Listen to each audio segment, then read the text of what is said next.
How many of us have missed a flight and said the following phrase, "It must be God's will"?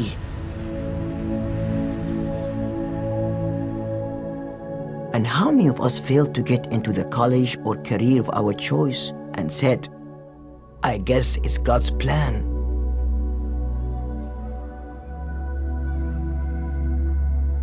And how many of us have spent most of our days suffering failure after failure and said, "I guess it's God's will. It must be His plan"?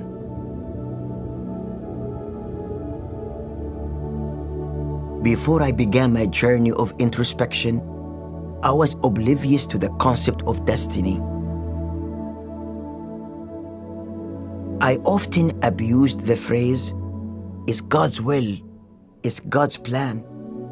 I used it to relieve myself of responsibility for the consequences of my poor decisions and actions. This phrase has become a means of justification for the shortcomings and failures of many. It becomes an invitation to negligence, defeat, and laziness.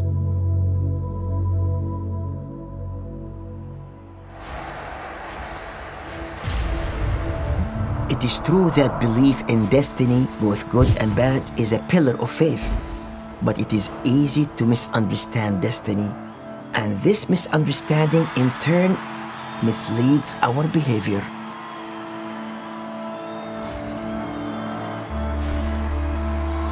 Our destinies may change in accordance with our actions because God has decided to allow us to shape our own destiny.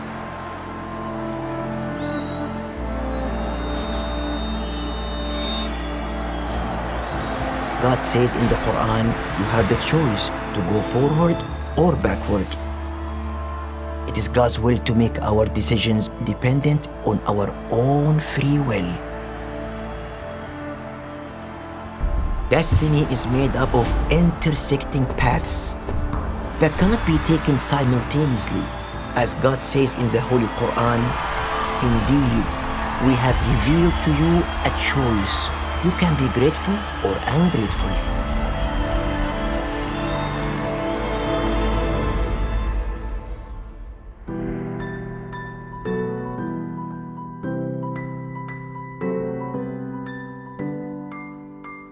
As I explored these concepts, I began to understand the difference between destiny and ordainment.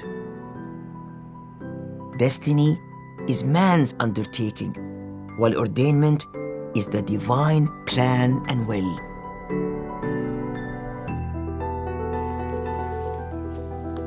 Destiny is at work throughout the universe and our lives, all of which serve to manifest the justice of the divine.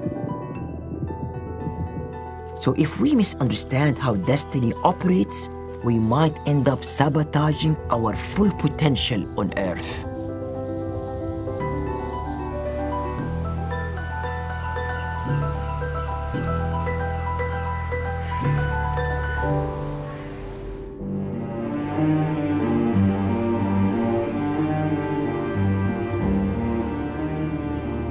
But how do we reconcile our freedom of choice with God's knowledge of the result and outcome?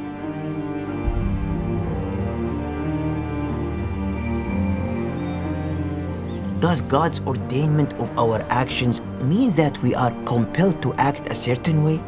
Is God the source of our actions?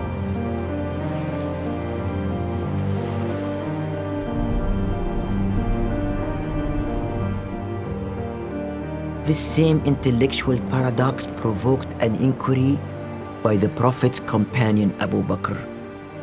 "O Messenger of God, am I living in a life that has occurred or living in a life in the making?" The Prophet replied, "Indeed, you are living in a life that has passed." Then Abu Bakr responded, "Then what's the point of action?" The Prophet said, "Everyone is eased toward that which they have been created for." So the person is the actor, created to fulfill some purpose, and God is the one who aids him or her toward that purpose.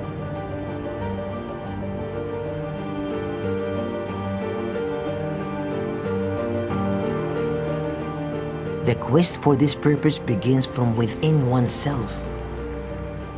And when one recognizes one's purpose, he or she will become part of the universal intelligence, by which everything in life, from atom to galaxy, moves in complete harmony.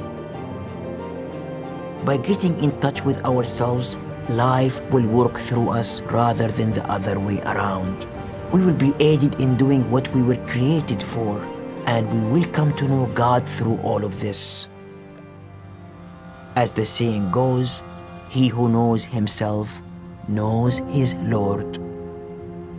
I again looked inward, asking, if I am truly in control of my actions, then how can I reconcile my freedom of choice with God's knowledge of its result?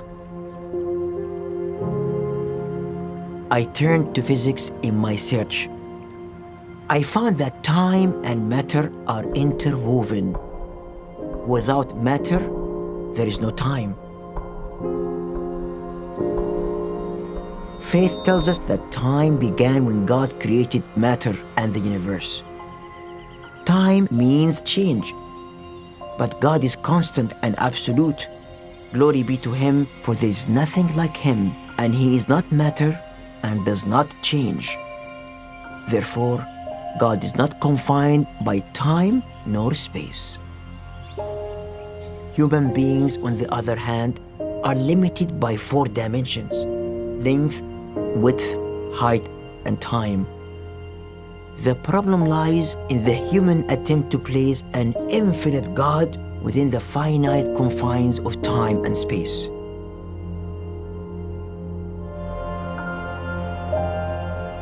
God is the first and the last.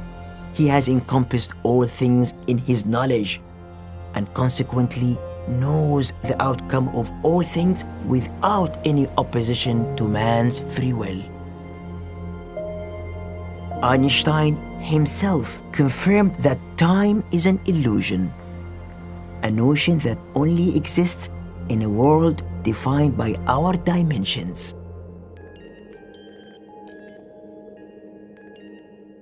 Where do we find these mechanisms of destiny, these models of virtue that shape our life? How do they work? How do we put them to use?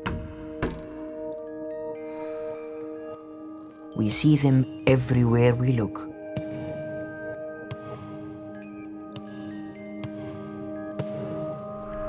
The mechanism by which a person lives a rewarding life is found in the Almighty saying, "Whoever does righteousness while he is a believer, we will surely cause him to live a good life, and we will surely give them their reward according to the best of what they do." The mechanism by which to pursue a good life is to expect of God what is best. In the divine narration of Prophet Muhammad, peace be upon him, God says, "I am as my servant thinks me to be, so let him think what he will." This should lead us to be grateful in times of prosperity and patient in times of hardship. This is what made the Prophet wonder, how wonderful is the life of a believer. There is good for him in everything. If he is prosperous, he expresses gratitude to God, and that is good for him. And if adversity befalls him, he endures it patiently, and he will be the better for it.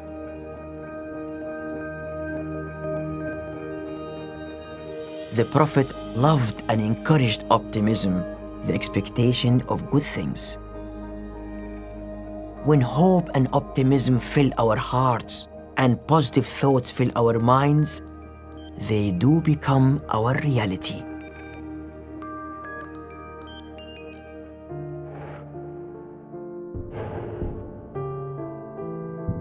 The way destiny changes our external life is when we aspire to change our inner selves. The Quran tells us God does not change people's condition until they change what is in their souls. It's a cycle. Changing our inner selves through feeding and nurturing our unconscious mind will direct our bodies to serve the well-being of our souls, which in turn aspire to good, so that our eyes will see and our ears will hear only that which is goodness. Indeed, if we want to change our destinies, we must first change ourselves.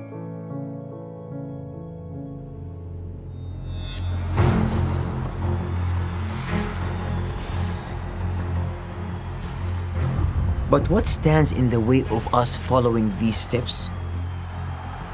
It is our false projection of self, our ego. The ego is over-dependent on its limited and imperfect senses.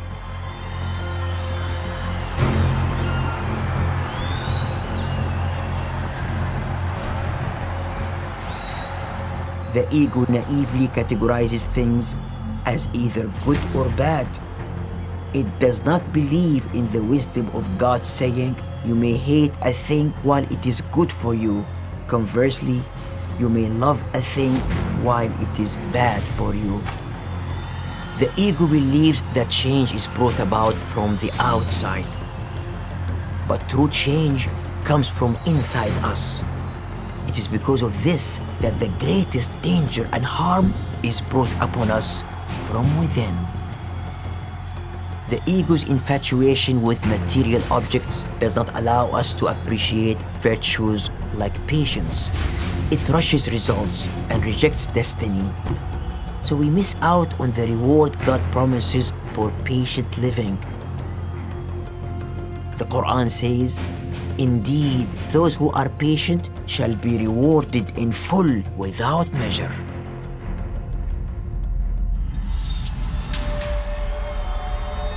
Our ego works against the mechanisms of destiny and believes that it is taking us down the right path.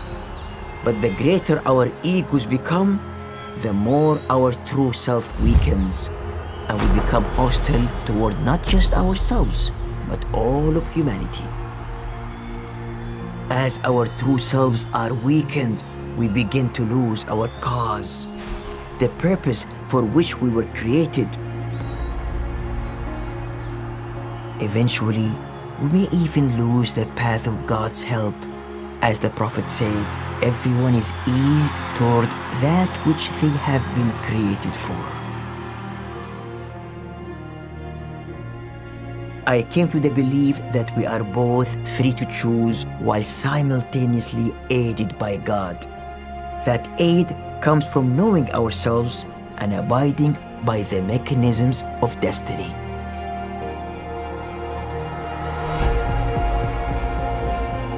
This is the profound understanding that Khalifa Umar had, may God be pleased with him, when he refused to enter the Levant after it was plagued by an epidemic. When his fellow companion Abu Ubaidah criticized him, saying, Umar, do you run away from God's destiny? Umar answered, Abu Ubaidah, you should know better. We but run from divine destiny to divine destiny.